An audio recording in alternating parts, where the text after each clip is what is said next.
오늘은 이제 이 마태복음 2장인데 그 마태복음 2장은 누가 그리스도를 발견하는가 이 문제입니다. 표면적으로 이제 그 예수의 탄생 그리고 이제 성장 이런 이제 예수 유년기를 다루고 있는 이런 책이죠. 2장이. 그 예수의 그 이렇게 일생을 다룬 이제 4권의 텍스트가 있다고 했어요. 그걸 보고 우리가 보통 사복음서 이렇게 부르죠. 마태, 마가, 누가, 요한 이 4사람이 쓴 예수에 관한 일대기를 우리가 4개의 복음이다 이렇게 해서 사복음서 이렇게 부릅니다. 그 중에 이제 그 성경이 제일 앞부분에 신약 성경이 제일 앞부분에 배치된 것이 우리가 지금 하고 있는 마태복음인데 이 4복음서 중에서 이제 예수의 어린 시절이 나와 있는 그 텍스트는 2권밖에 없죠. 누가복음과 마태복음. 그 성경을 쓴 사람들의 관점에 따라서 필요에 따라서 이제 마가복음 같은 경우는 예수는 그 하나님을 섬기는 종으로 오셨다 이걸 강조하기 위해서 그 예수의 뭐 족보 어린 시절 이런 건 이제 완전히 생략하는 거죠. 종이 무슨 뭐 족보도 있고 뭐 이러면 안 되잖아요. 그래서 그리고 요한복음은 어떤 관점에서 또 그 영원한 생명을 이제 표현하기 위해서 그 예수의 일대기를 차례대로 따라가는 방식의 그 기술이 아니라 예수에게서 일어난 어떤 사건들을 중심으로 기록하고 있어요. 그래서 이제 예수의 어린 시절이 생략되어 있죠.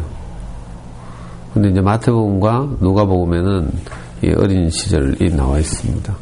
우리 이제 1장을 가지고 우리 16번을 교제했는데 마태복음 1장의 내용을 우리가 간략하게 요약하면 뭔가 하면 예수께서 많은 과정을 거쳐서 오셨다 이거죠.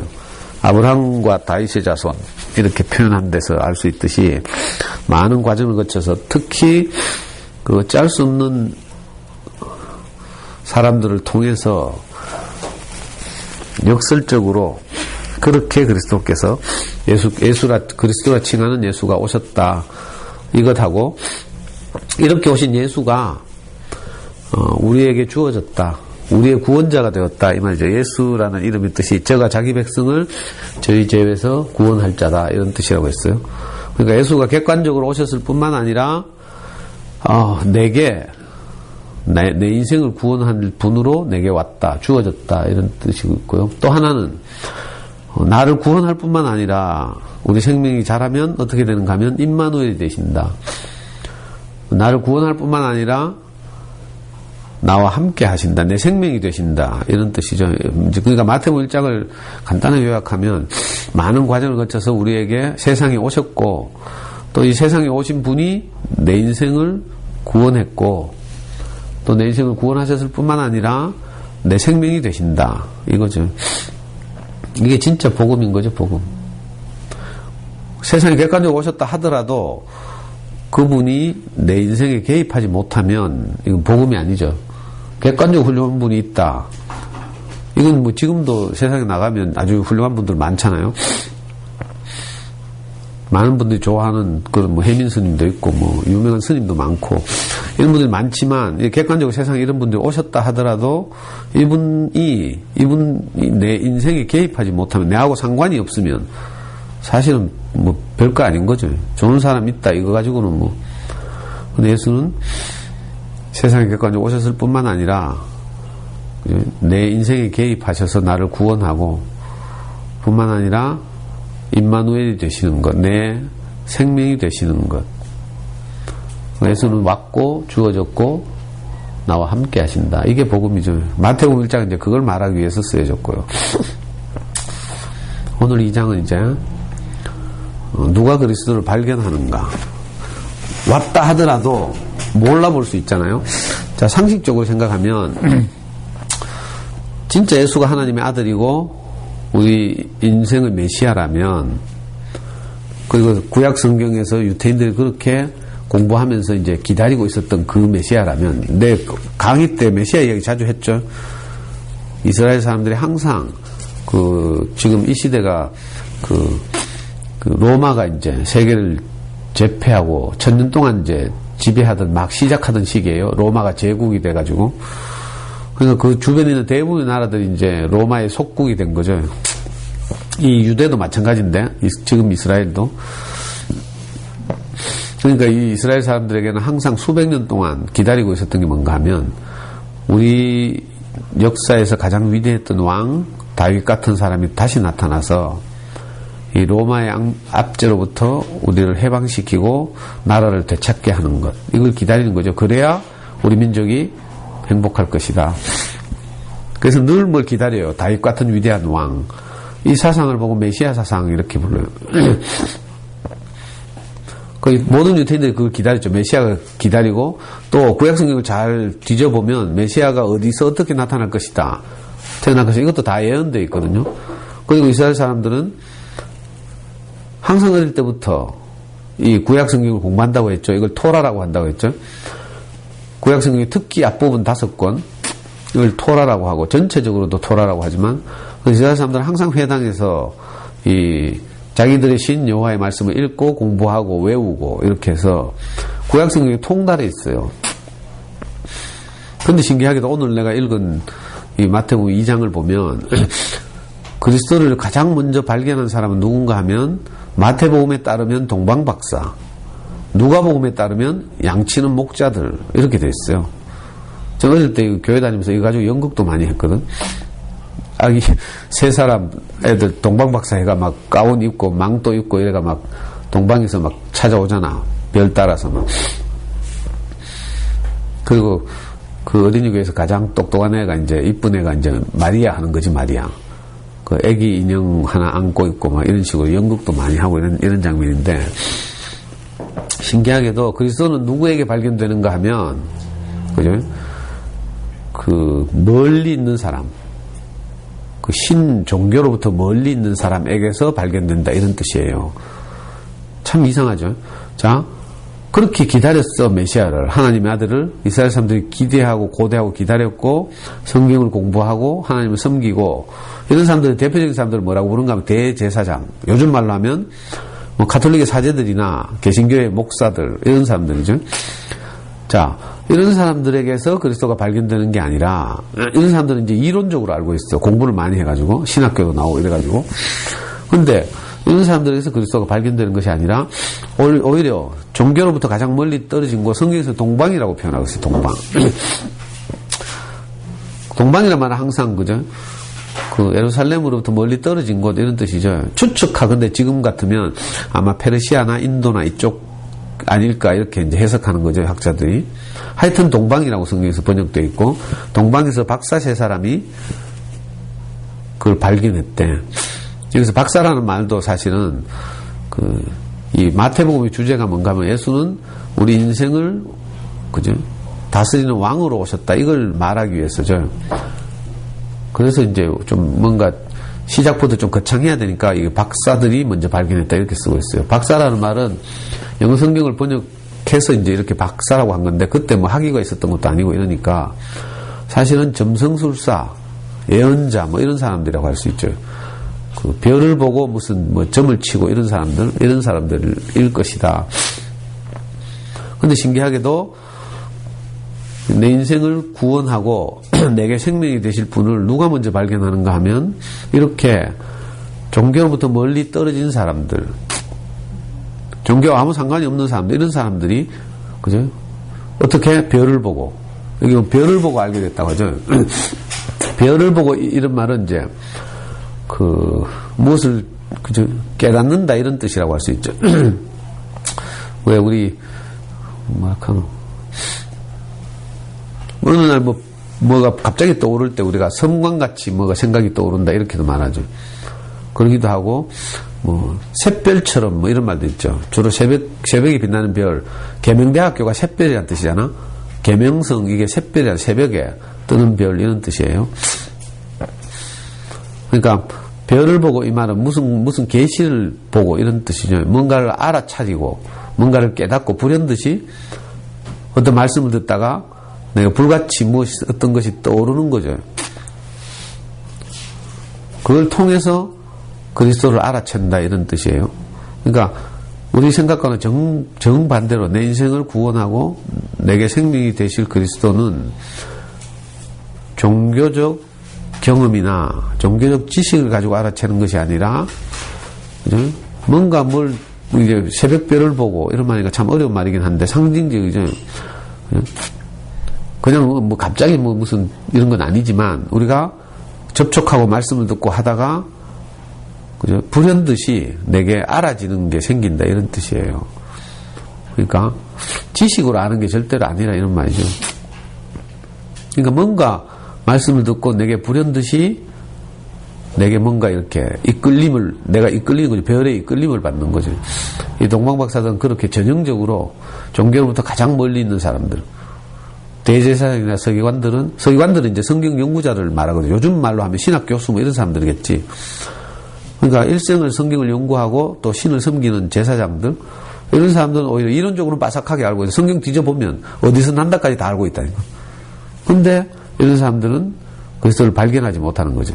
관념적으로 지식으로 알고 있지 내 인생에 관계 있다 이렇게 알지 못하는 거죠. 예수의 출생이 나와 밀접하게 관련이 있다 이렇게는 잘 모르는 거예요. 그런데 재밌는 것이 이 동방의 박사들이 예수가 어디서 나타날 것이라는 그 불현듯, 그죠? 알게 된 이 사실을 따라서 별을 보고 이제, 그죠? 계시를 받았어 이런 말이죠. 그래서 이제 쭉 왔어. 오다가 갑자기 흔들린 거라. 어떻게 흔들렸는가 하면, 그래도 유대인이 왕이 난다는데 왕이 난다면 어디서 나겠느냐 이렇게 생각하게 된 거라. 이건 상식이죠. 상식, 관념. 그래서 어디로 갔어요? 예루살렘으로 간 거라. 보통 왕이 나면 어디서 나겠어요? 대통령이 어디 살겠어? 대통령 감들이 다 여의도에 있지. 자, 이렇게 생각하는 게 상식이죠. 상식. 그러니까 유대인이 왕이 난다면, 메시아가 난다면, 더군다나 로마의 압제하에 있는 이런 상황에서 로마로부터 우리를 해방시키는 그런 훌륭한 지도자가 태어난다면 당연히 예루살렘이 있지 않겠느냐, 예루살렘에서 나지 않겠느냐 이렇게 생각하고 별을 따라서 가까이까지 잘 왔다가, 물론 성경에 이렇게 자세하게는 없어요. 별을 따라 왔다가 갑자기 여기서 이제 관념이 개입하는 거라. 우리도 말씀을 듣다 보면요, 말씀이 이끌려서 내가 어떤 길로 가거든. 가다가 어느 날 내게 생각이 딱 들어와. 정상적인 사고, 이걸 하게 되는 거죠. 그러니까 우리가 지극히 당연하고 생각하는 상식과 관념에 따라서 자칫하면 또 그 길을 이제 관념을 따라 가버리는 거죠. 사실은 우리가 이렇게 이끌려오는 거 말씀을 듣고 이끌려오거든요. 그러다가 내 관념을 따라서. 나도 참 안타까운 게 호전에서 강의를 많이 하다 보니까 강의 중간중간에 이제 내 간증도 하고 하잖아요. 하다 보면 많은 사람들이 처음에는 순수하게 이제 이렇게 내가 묘사하는 어떤 것을 보고 내가 이제 만난 내 인생의 구원자에 대한 이제 이야기를 듣고 막 오다가 딱 자기 관념이 갑자기 딱 개입하는 거야. 그럼 어떤 일이 많이 벌어지는가 하면, 야, 저 선생님은 교회를 다녀서 저렇구나. 뭔가 좀 아름다운 것이 좀 나는 것 같고 이런데 그 원인이 교회를 다녀서 그렇구나. 그럼 나도 교회를 가면 되겠구나. 이런 생각하고 집 가까운 교회를 가거나, 성당 냉담하던 사람들이 냉담을 풀고 다시 성당으로 복귀하고 이런 사람들 많이 봤어. 이게 비슷한 경우지. 사실은 그 말씀 안에 어떤 다른 영원한 생명이 있어서 그 생명이 내 마음을 열고 내가 이끌려서 강의를 들으러 오고 말씀을 듣고 이런 거죠, 처음에는. 근데 여기에 내 관념, 경험이 개입하는 거라. 아, 그렇구나. 이렇게. 그러다 보면 이제 3,000%로 빠져, 3,000%. 그래가지고 참 안타까운 경우 많이 봤는데, 꼭 이 동방박사 같은 사람들, 그런 사람들이죠. 별을 보고 따라오다가 갑자기 자기 관념이 개입해서 당연히 왕이 난다면 예루살렘에서 나지 않겠느냐 하고 그만 예루살렘에 가서, 그죠? 유대인들의 그 가장 똑똑한 사람들이 모여있는 왕궁에 들어가는 거라. 이것 때문에 큰일 나죠. 이 사람들이 별을 따라서 그냥 고지 갔더라면 그 당시에 2살 이하의 어린아이들이 다 죽는 사건이 없었을 거라. 그죠? 근데 이 사람들이 그냥 가는 바람에 그것도 순진하게 해가지고 지금, 아니, 차기 왕이 태어난다는데 지금 왕한테 가서 물어보면 뭐야, 너. 그러니까 지금 헤롯이 불안해진 거라. 안 그래도 지도 지금 정상적인 왕이 아니죠? 로마의 식민지라 총독이 따로 있어. 그리고 자기는 명색만 왕이라, 명색만. 안 그래도 왕이 좀, 무슨 말인지 알겠어요? 그죠? 전복당한 나라에 이제 그냥 국민들의 민심 위반을 생각해서 왕을 형식적으로 두고 실제로 다스리는 건 총독이 와서 다스리거든. 자, 이런 상황에서 왕한테 가가지고 유대인이 왕이 난다는데 어디서 나느냐 물으니까 이 헤롯이 듣기에 열받기도 하고 그래가지고 이제 갑자기 놀래가지고 똑똑한 사람들 다 모으죠. 대제사장들과 서기관들을 불러 모아서 물어보잖아요. 야, 너 이 성경에 예언된 대로 유대인의 왕이 어디서 난다고 하더냐 이렇게 물으니까 바로 이 사람들이 대답하기를 성경에 기록됐는데 선지자들이 이렇게 말했다 하면서 유대 땅 베들레헴에서 난다 이렇게 말한 거예요. 이게 이제 구약 성경에 있죠. 이사야 성경 어딘가 다 있어. 이제 이 사람들 성경 공부를 많이 했으니까 당연히 알고 있는 거지. 그런데 신기하게도 이렇게 정답을 알고 있는 사람들이 아무도 자기들의 인생을 구원할 메시아를 찾아가지 않는다니까. 경배하러 가지도 않고. 헤롯도 마찬가지고 서기관들 대제사장들도. 그리고 기껏 하는 말이 박사들을 다시 베들레헴으로 보내면서 가서 알아보고 자세히 알아보고 내게 알려달라고 말한 거야. 진짜 그런 애기가 태어나는지 알려달라고 말한 거라. 왜? 알려주면 죽이려고 하는 거지. 그게 참 웃기죠. 그래가지고 박사들이 이제 다시 예루살렘을 빠져나와서 이제 어디로 가는 건 베들레헴으로 가는 거라. 베들레헴으로 가는 길에 다시 별이 보이더래. 잠시 관념에 빠졌다가 계시를 다시 이제 회복한 거죠. 그래서 다시 이제 별이 이끄는 대로 유대 땅 베들레헴에 가보니까 거기에 진짜 애기하고 마리아가 있다는 거죠. 그러니까 그리스도는 어떻게 발견되는가 하면 이렇게 발견되는 거죠. 그 별의 인도를 따라. 다시 말하면 말씀을 듣고 그 말씀이 이끄는 대로 따라 이렇게 가는 것이 아주 정상적이죠. 말씀에 그 생명의 힘이 있어서 우리 마음을 열고 내 인생에 어떤 그죠 기대하던 바 이런 것들을 충족시키고 이러면서 자연스럽게 나를 이끄는데 여기에 우리가 이제 살면서 덕지덕지 붙은 관념이나 생각 이런 것들 개입하면 똥똥인 길로 갔다가 다시 이 동방박사들처럼 또 별의 인도를 따라서 이렇게 아기 예수께 가잖아요. 그러니까 역설적이게도 그죠 유대인들이 그렇게 기다리던 성경에 예언된 대로 지금 인류의 구원자가 태어나는데도 불구하고 성경을 가장 잘 아는 사람들, 신을 가장 잘 섬긴다고 하는 사람들은 그냥 외면하는 거라. 왜? 자기 현실이 뭐 살만하니까. 로마의 식민지라고 하긴 하지만 자기들은 좀 식민지 안에서도 귀족들 있잖아요. 우리 일제시대 때도 그랬던 것처럼. 그래서 신분 좋고 뭐 높고 안정적이고 이러니까 구태여 막 뭐 이렇게 아쉬울 게 별로 없는 사람들이죠. 근데 어떤 사람들 통해서 그리스도가 발견되는가 하면 참 신기하게도 이렇게 우리가 생각하는 것과 정반대의 경우에서 1장에서도 봤죠. 1장에서 예수의 족보를 쭉 따라왔는데 우리 상식에는 예수의 족보에서 좀 없어졌으면 하는 사람들 그 5 여인이 나온다고 했죠. 많은 인생의 과정을 거친 그런 사람들을 통해서 그리스도가 우리에게 주어지는 거죠. 2장에서도 마찬가지로 그죠. 우리 관념을 완전히 깨는 이런 사건들이 일어나요. 제사장들이나 서기관들이나 이런 사람들이 아기 예수를 알아보는 게 아니라 종교로부터 가장 멀리 있는 사람들을 통해서. 그거 진짜 신기하지. 내가 복음을 전해봐도 그래요. 안타깝게도 내한테 제일 이렇게 찝찝하게 하는 사람들이 누군가 하면 기독교인들. 그래가지고 내 이상한 교회 다닌다고 있잖아. 다 소문내고 있잖아. 옛날에 메트로팔레스에서 10년 전에 진짜 내 소문 나가지고 엄마들이 막 수성구마들이 떼거지로 몰려오고 이랬다니까 호시오치에서 강의할 때. 근데 강의 듣다가 한 옆에 내가 소문을 냈어. 저 이상한 교회 다닌다 하면서. 그러니까 그 순식간에 소문이 퍼져가지고 동시에 그 메트로팔레스 쪽에서 오던 엄마들이 동시에 발을 다 끊었잖아. 그리고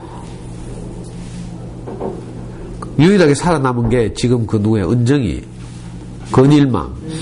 그게 메트로폴리스 동네 언니들한테 듣고 옛날 직장 언니라 하더라. 메트로폴리스 언니가 하면서 호주지 강의 들어가보라 하면서 강의는 좋은데 조심해라 하면서 하면서 소개를 해주더래.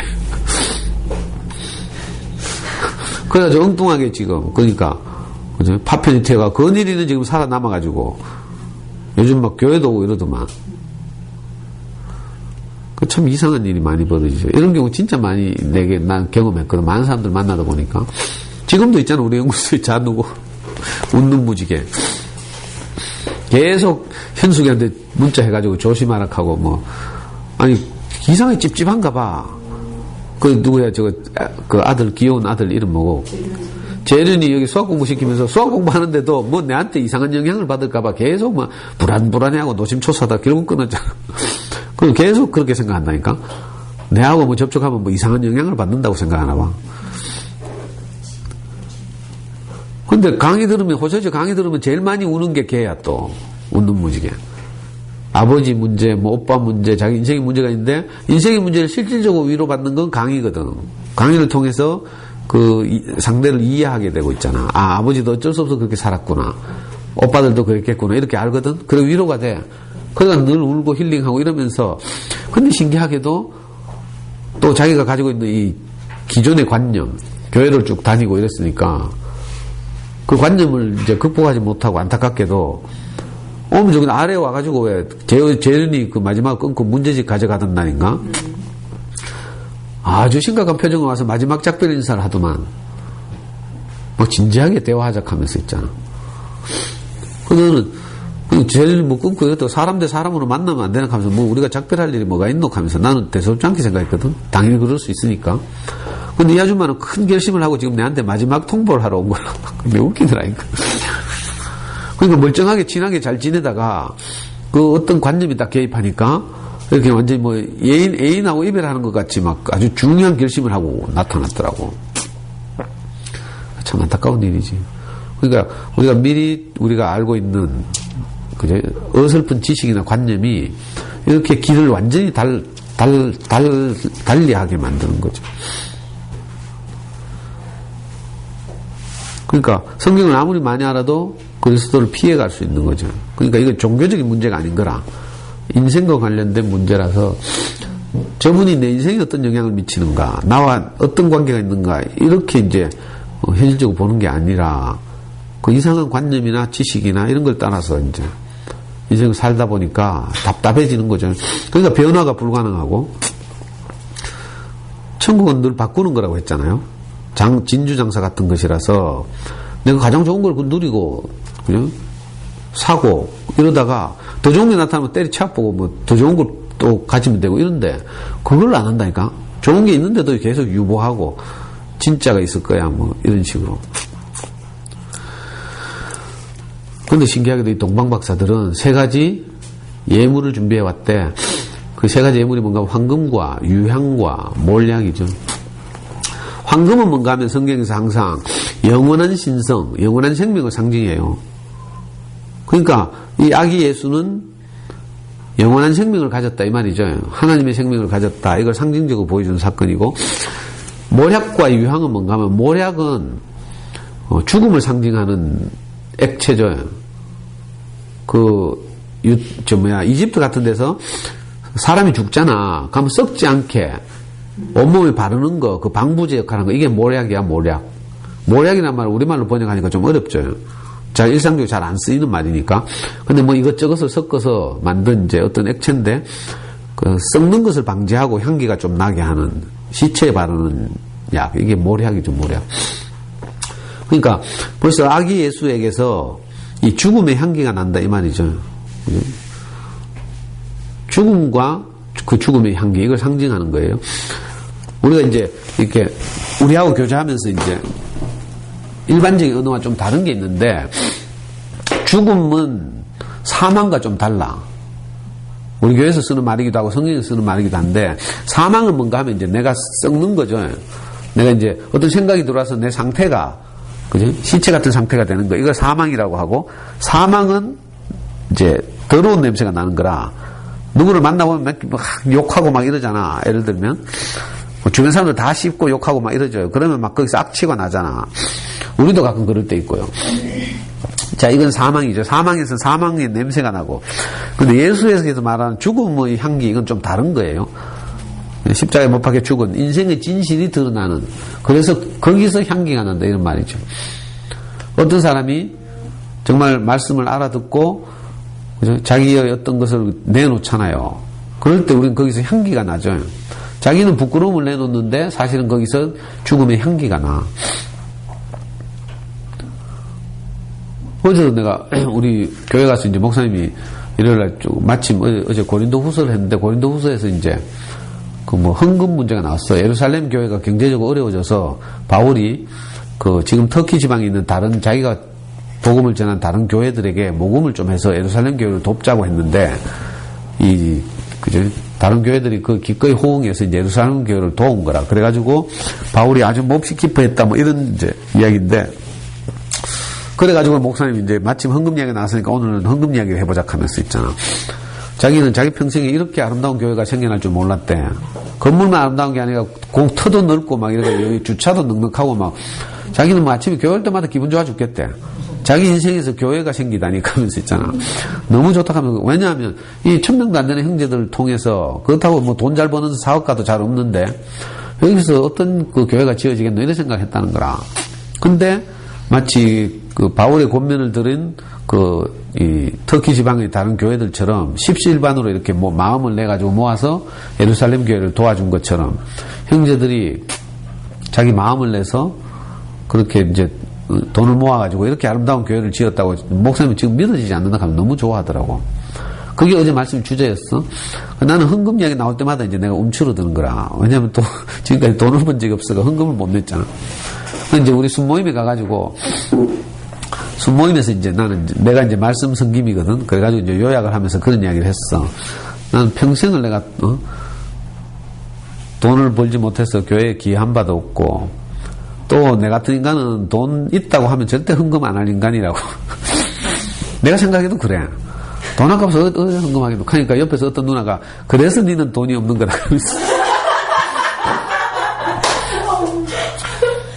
그렇게 나는 정말 부끄럽지만 평생 뭐 출근하지 못하고, 그지? 이렇게 애나 키우고 산 이 남자의 기구한 인생을 내가 말했다? 내 부끄러움이지, 사실은. 그렇게 딱 내놓으니까 다른 사람들 일제히 이제 내가 화답하기를, 상대적인 돈은 못 냈지만 다른 것으로 교회를 크게 기쁘게 했다 하면서 나를 막 위로하는 거라. 그거 신기하죠. 내가 내 입으로 예를 들면 나는 돈은 못 냈지만 내가 복음을 전해가지고 뭐 어떻게 뭐 많은 사람들이 교회로 오고 뭐 이런 식으로 말했을 때 그래서 향기가 안 나. 이상하다니까. 나는 진짜로 나는 그래서 정말 그 어렵게 돈을 벌어서, 돈이라는 게 세상에 가장 중요한 거잖아요. 근데 그 소중한 것을 기꺼이 마음을 내고 이렇게, 그죠? 목사님께 드려서 이렇게 아름다운 교회를 이렇게 있게 한 많은 형제들에 대해서 감사하고, 진짜 성경에 나온 대로 오른손이 하는 일을 왼손에 모르게 하는 이런 일들이 비일비재하니까 나는 이 형제들이 진짜 진실하고 아름다워서 너무 감사하다 이런 이야기를 했어. 그랬더니 우리 손에 스카이프도 하는데 미국에 있는 사람도 워싱턴하고 하와이에서도 실시간으로 들어, 일본하고. 거기서 사람들이 막 나를 위로하고 격려하고 막 이러더라고. 이 신기하죠. 이게 죽음과 사망의 차이예요. 내가 신시한탄하고 있다. 나는 돈도 못 벌고 뭐 출근도 못 하고 막 내 인생 꼬라지가 뭐 이렇게 이건 이제 사망이죠, 사망. 근데 죽음은 그거하고 다른 거라. 그럼에도 불구하고 하나님 은혜를 베푸셔서 이렇게 진실한 형제들과 내가 만나서 함께 살게 된 것이 너무 감사하다. 자, 이건 죽음이죠. 그러니까 아기 예수에게서 미리 그 아기 예수의 전 인생이 이 동방박사가 드린 뇌물 세 가지로 상징되는 거예요. 자, 영원한 생명을 상징하는 황금. 자, 죽음의 향기를 나타내는 몰약. 유향은 뭔가 하면요, 부활의 향기라. 유향도 뭐 나중에 이거 다룰 시간이 있을지 모르겠지만, 옛날에 내가 어떤 모임에서 이거 한번 자세하게 이야기한 적이 있는데, 유향은 어떤 식물의 말 모아가지고 만든 이거 이제 향수죠, 향수. 그 향수는 이제 부활의 향기를 나타내는 거죠. 십자가에서 못 박혀 죽은 예수가 하나님이 다시 살리셔서 제자들 안에 확 살아났잖아요. 그래서 지금 온 인류에게 개입하기 시작하게 된 거죠. 그래서 이 유향은 부활의 향기, 이런 거죠. 전에 우리가 죽었던 사람인데, 영원한 생명이 우리 안에 와서 우리가 다시 살게 된 거예요. 이 부활이란 말은 시체가 다시 벌떡 일어난다. 이거하고 다른 말이라고 했죠. 시체가 다시 일어난다. 이건 소생이에요, 소생. 그리고 시체가 다시 일어나봐야 또 죽거든? 영원히 살 수 있는 생명은 없거든요. 자, 그러니까 물리적으로 시체가 뭐 벌떡 일어났다. 이렇게 생각할 일이 아니라 아무 가치 없던 육체가 하나님 말씀을 듣고 가치 있는 육체가 되는 거죠. 저는 전에는 정말 가치 없는 육체였잖아요. 몸뚱이를 가지고 살아있지만 사실은 아무에게도 도움이 안 되고 골칫덩어리 이런 사람이죠. 이거 죽은 사람이나 마찬가지죠. 죽었다는 이름을 가지고 살았는데 이 영원한 생명이 내게 와서 다시 살리심을 받은 거예요. 그러니까 한 세계에 대해서는 죽고 새로운 세계에 대해서 내가 산 사람이 된 거죠. 사탄에 대해서는 죽고 하나님에 대해서 산 사람. 자, 이게 이제 부활인 거라. 그래서 이스라엘에서는 항상 아기를 낳으면 침례를 한다고 했죠. 물에 요단강에 빠뜨렸다가 끄집어내는 거라. 이거 뭐예요? 죽었다가 다시 살린다 이런 뜻이에요. 한 세계에 대해서는 죽고 자기 중심적 생활에 대해서는 죽고 하나님 중심적인 삶에 대해서는 새로 시작한다 이런 뜻이죠. 그래서 요단강에서 침례를 받는 거라. 오늘도 기독교는 이런 전통이 있죠. 물에 담궜다가 꺼내는 거 침례, 또는 머리에 물을 찍어가지고 하는 거 약식으로 한다고 해서 양례라고 해요. 이게 원래는 뭔가 하면 내가 한 세계에 대해서는 죽고, 그죠? 하나님에 대해서 다시 산다 이런 뜻이에요. 우리도 어떤 말씀 듣고 살다 보면 전에는 그렇지 않았는데 이제는 사람들을 살리고 소통하고 사람들과 행복하게 사는 것에 대해서 내가 눈을 뜨게 되죠. 이게 사실 부활이라. 그래서 작지만 우리 강의를 듣는 엄마들 사이에서도 그 부활의 향기가 나잖아요. 카페 가면 가끔 댓글 다는 엄마들 보면 조금씩 뭐가 향기가 나거든. 저는 용인에 산다는 어떤 아줌마가 애물단지? 라는 아줌마가 작년부터 글을 올리기 시작하고 있어. 이거 보니까 뭐 유튜브를 통해서 와가지고 계속 뭘 들으면서 자기 안에서 변화가 일어나고 그래서 아이하고 소통하고 뭐 이런 이야기예요. 이게 작지만 뭐 향기가 나는 거죠. 지자랑하고 앉아서 봐. 향기가 나는 게 아니라 악취가 나잖아요. 짜증이 나고 이렇죠. 신기하게도 이 동방박사 세 사람이 이 그리스도를 알아보고 이 세 가지 예물을 드렸다는 거라. 예수의 전 인생을 사실은 압축하는 거죠. 십자가에서 죽기 전에도 예수는 영원한 생명을 가지고 살았고 죽음과 부활의 향기가 났고 이랬던 분이죠. 그래서 십자가에 죽기 전에도 예수님은 나는 부활이요 생명이니 이렇게 말했어. 누구든지 나로 말미암지 않고는 아버지께로 올 자가 없느니라. 죽기 전에 한 말이라니까.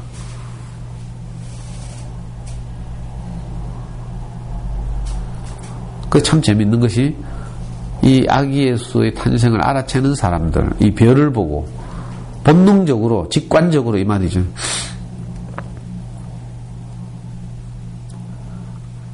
그게 오늘 우리 안에서도 일어나는 일이기도 하고 우리 자매들도 보면 신기하게도 이렇게 강의나 말씀을 듣고 좋아하는 자매들 보면 성경 하나도 몰라. 종교적 경험도 별로 없고 다녀봐야 뭐 현숙이처럼 뭐 대충 왔다리 갔다리 하고 뭐. 근데 신기하게도 본능적으로 뭘 알아보고 듣고 이상하게 내 인생이 거기 이끌리고 이러는 거죠. 저도 그랬어요. 그리고 이 동방박사들이 신기하게도 아기 예수에게 이 세 가지 예물을 드리면서 경배하는 거라. 이게 그냥 있는 말이 아니고 아기 예수에게 경배한다. 다른 말로 하면 사람에게 경배한다 이 말이잖아요. 지금 이 아기 예수는 허름한 어디? 베들레헴 이라는 마을에 있는 무슨 여관, 그죠? 그것도 방이 없어가지고 말구유에서 지금 아기 예수가 태어났어요. 자, 종교적 전통에 따르면 사람에게 경배하면 안 돼. 신에게 경배해야 되죠. 성당 다녀봐서 알 거라. 교회 다녀봐도 그렇고 사람은 죄인이다. 이게 기독교의 태제죠, 태제. 그래서 이건 절대로 부인이 안 돼. 그래서 사람을 어떻게 찬양하냐, 사람을 어떻게 경배하냐, 사람에게 어떻게 경배하냐, 이게 아주 불이 박혀 있다니까.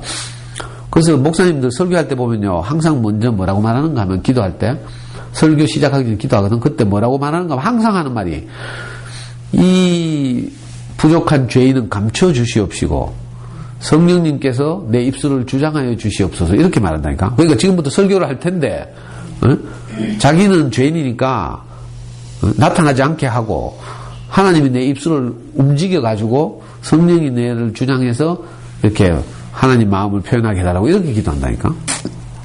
그게 겸손인 거라, 겸손. 이 기독교의 오랜 이제 그거죠, 도구마.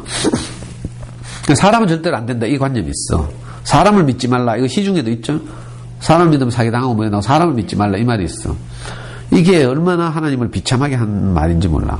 왜냐하면 사람은 하나님의 형상으로 지어져서 하나님의 생명과 본성을 대신 나타내야 될 존재인데 이게 사탄에게 유린당한 거라. 그래서 사람이 더 이상 그 기능을 할 수가 없죠. 그러니까 지금 온 세상이 사람 믿지 말라 하고 사람은 죄인이라서 안 된다 하고 이러는 거예요. 그러니까 이건 하나님에게는 정말 욕보이는 짓이 욕보이는 짓.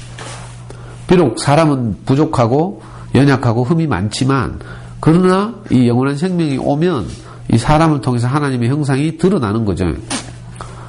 그래서 우리가 사람을 통해서 하나님이 나타나기 때문에 그 사람을 찬양하는 거라. 근데 이걸 보고 이단이라 한다니까?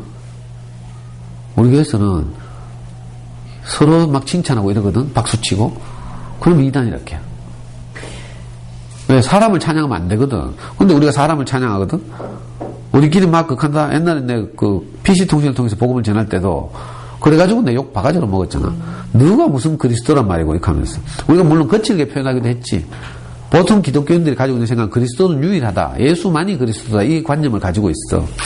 그리스도가 뭔지를 모르니까.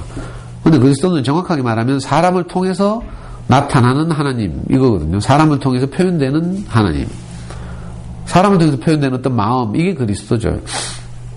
자, 우리가 어제 어버이날인데, 전에 내가 할 수 없던 표현을 하잖아요. 말씀을 듣다 보면, 내 마음 깊은 곳에서 무엇이 우러나잖아. 그러면, 진짜 부모님한테 나를 낳아주셔서 감사합니다 하고, 이거 된다니까? 웬만하면 안 되거든?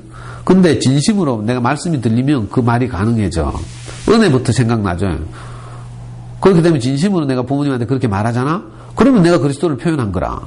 그러면 부모님이, 그죠? 무엇보다 기뻐하고 운다니까? 대부분의 부모님들이 그래. 전에는 용돈만 드리고 이랬잖아요. 물론 감사하다 하지만, 정말 내가 진심으로 내 인생 골골이 그렇게 감사해서 그렇게 말하는 건 아니거든요. 근데 어느 날 우리가 말씀 듣고 나서 내 인생이 행복해지면 부모님이 나를 낳아주셔서 감사합니다. 잘 키워주셔서 감사합니다. 그죠? 진심으로 이렇게 고백하게 돼요. 그게 바로 우리가 흠 많은 우리 인간으로서 할 수 없었던 말을 우리가 드디어 하게 되는 거라. 이게 작지만 하나님 마음을 표현하는 거죠. 그 눈에 대해서 감사하는 것. 이거 하나님 마음이 없으면 안 되는 거라. 왜냐하면 사탄에게 유린됐기 때문에. 그래서 당연히 그 말을 하게 되면 너무 아름답고 진실하잖아요. 우리 형제들에게서 그런 마음이 표현되면, 감정을 통해서 표현되면 우리가 감동이 돼? 감동이 되면 우리가 박수를 치잖아? 이게 정상적인 거라. 이게 경배하는 거죠. 칭찬하고 격려하고 아멘하고 나도 그렇게 살고 싶습니다 하고 이게 그죠? 경배하는 거라. 뭐 어려운 게 아닌데 그 동방박사들은 그냥 있는 그대로 그래서 황금과 유향과 모략을 드리면서 아기 예수에게 경배했대. 근데 종교적 관념 안에서 사람에게 경배하면 안 되는 거죠. 이게 아주 큰 차이예요, 사실은. 하나님의 생명이 있는 것과 하나님의 생명이 빠진 것이 얼마나 결과를 달리 가져오는지 이게 드러나는 거라. 그래서 종교생활 해보면 알겠지만 사람 절대로 믿으면 안 된다. 그래서 어떻게 신과 1대1로 독대하는 거라. 기도하고 신앙생활 하는 거죠. 신앙생활.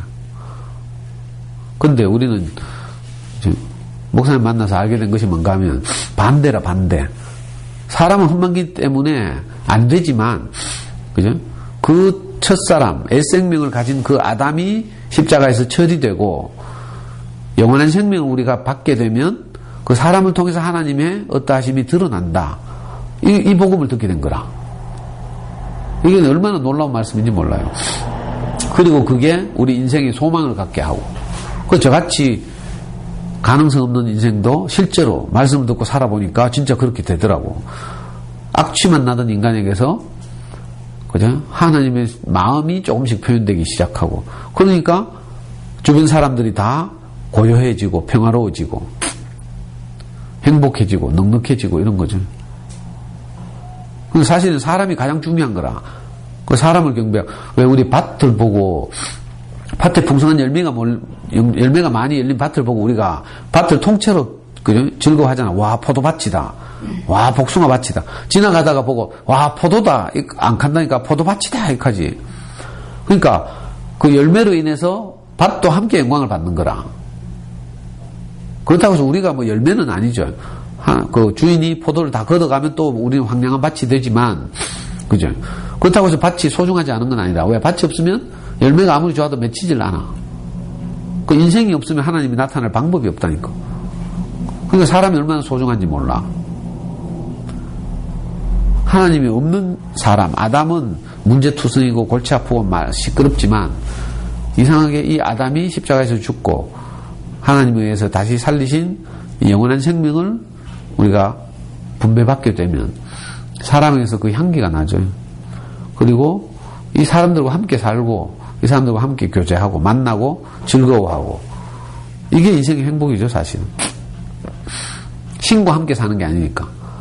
그러니까 여호와라고 불렸던 하나님이 결국은 어떻게 됐다고? 예수라는 사람으로 나타났다고. 이게 마태복음 1장이라 했어요.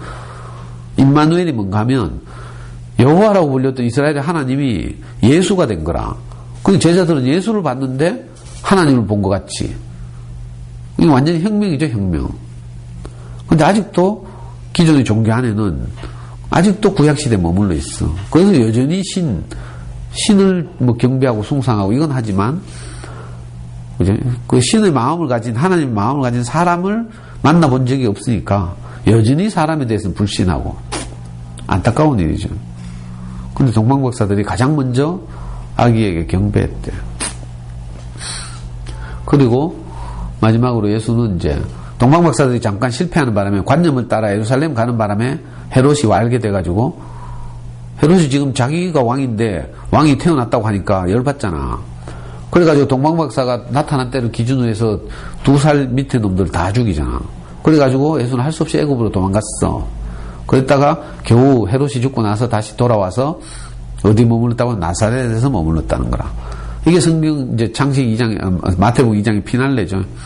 예수를 그래서 항상 뭐라고 불러요? 나사렛 사람이다 이렇게 불러.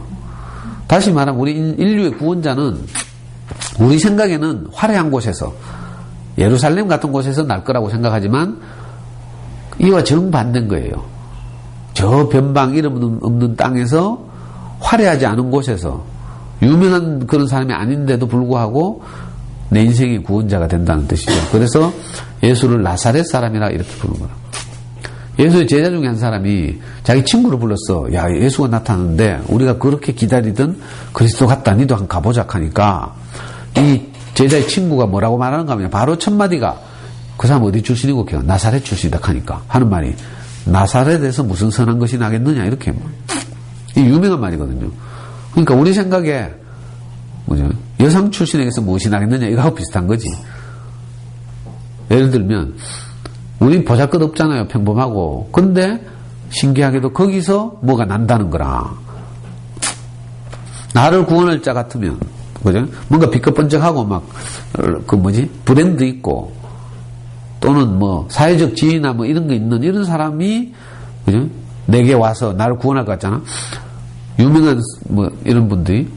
근데 그런 분들 바빠가지고 내한테 올 시간이 없어. 참 웃기죠. 유명한 스님들 많지만 아무도 내게 와서 네가 어쩔 수 없어서 그렇게 살았거나 내가 네 아버지가 돼줄게 이렇게 말할 분이 없어. 바빠가지고. 근데 시간 철철 남는 저 시골 가창 노인이 내한테 딱 그렇게 말했다니까. 이게 이상하죠. 이게 역설이야, 역설. 추기경이 내한테 와서 그렇게 말할 수 없다니까. 그러니까 진짜 구원자는 어디서 와요? 나사렛에서 오는 거라. 많은 사람들이 이걸 오해하고 있어. 예수가 오면 막 무슨 뭐 엄청나게 막 시끄럽게 올 줄 알고 있어. 그래서 누구나 다 할 수 있도록 올 것 같이 막 이렇게.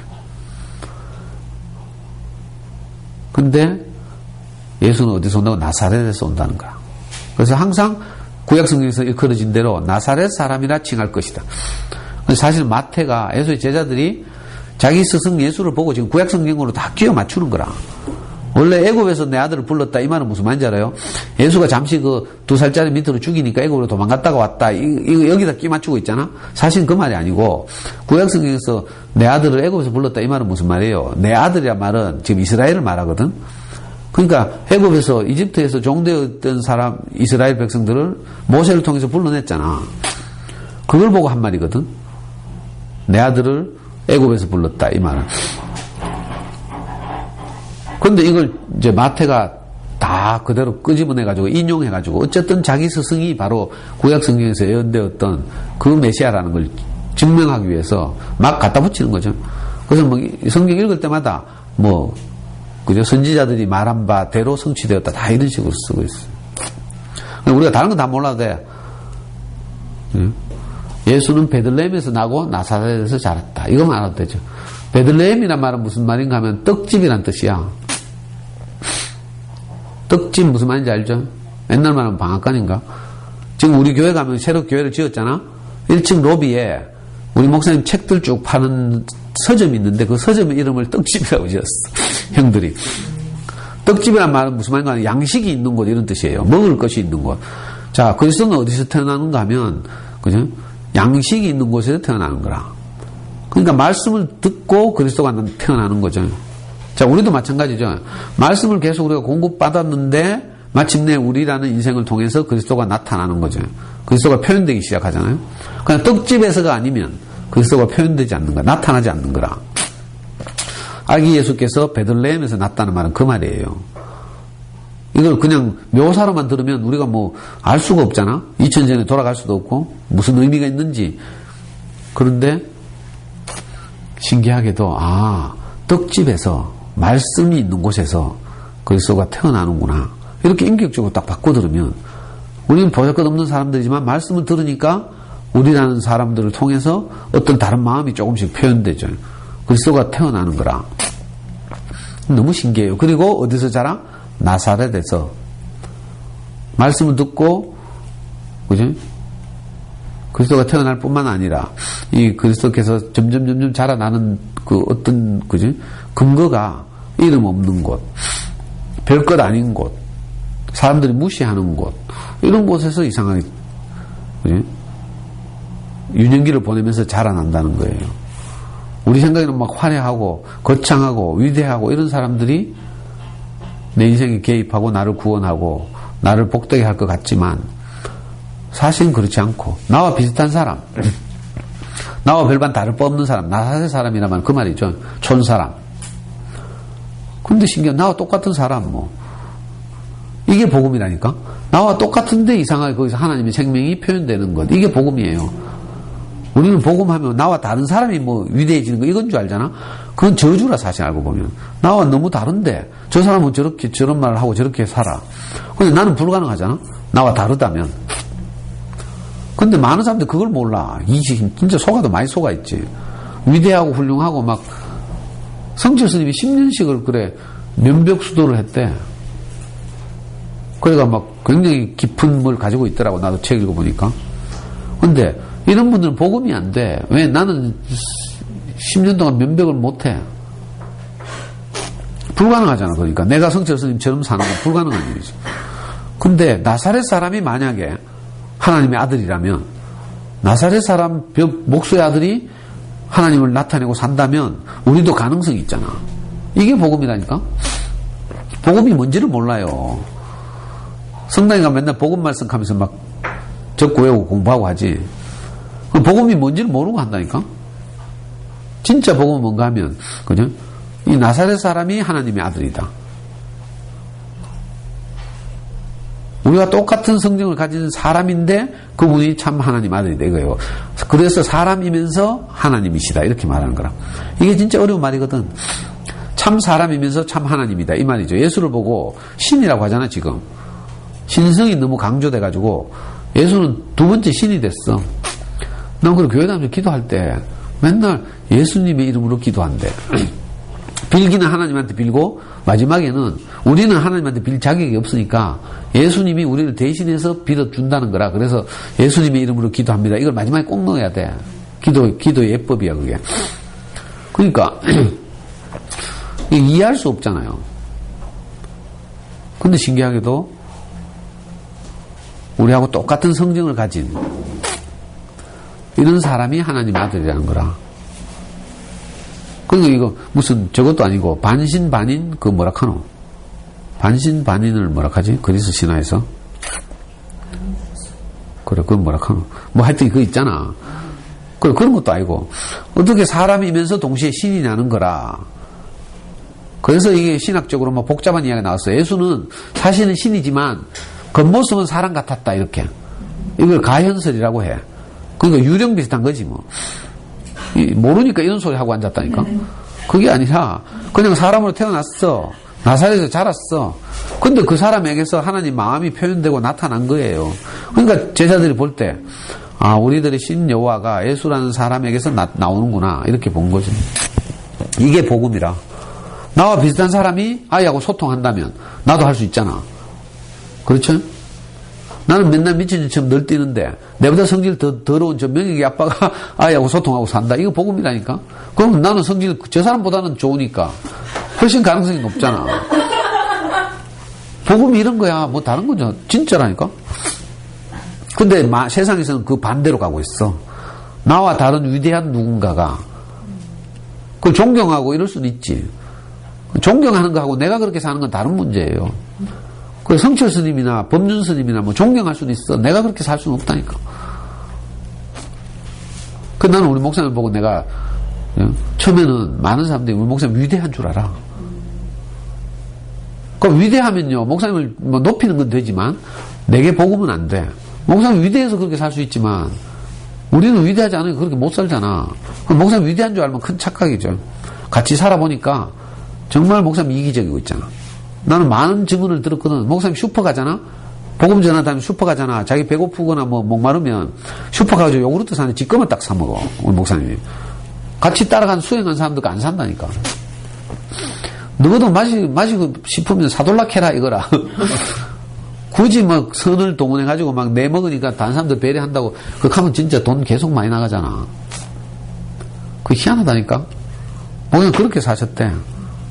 김미라가 가더라고. 김미라도 옛날 목사님 따라간대. 슈퍼 가가지고 자기 거만 살랑 사먹는데. 근데 다른 사람 부담을 안 주는 거죠 오히려. 그리고 다른 사람들 선을 깨는 거라. 니도 마시고 싶으면 사돌라 해라 이거라. 아니면 니도 가지고 사먹든지. 그래서 나도 미화가 밥 주면 밥 같이 먹자 소리 안 하잖아. 내만 그냥 먹어. 내 배고프니까. 적어도 배고프면 시켜 먹으면 되지 뭐. 엄마 다 있겠다 뭐. 식당이 있겠다. 거기서 있잖아. 여기 모였는데 맨날 막 애들 덕식을 하는데 저것들까지 밥 다 시켜가지고 밥 다 도착하면 한 끼 먹는다고 생각해봐. 나는 맨날 뚜껑 열려야 돼. 짜증나고 배고프고 막.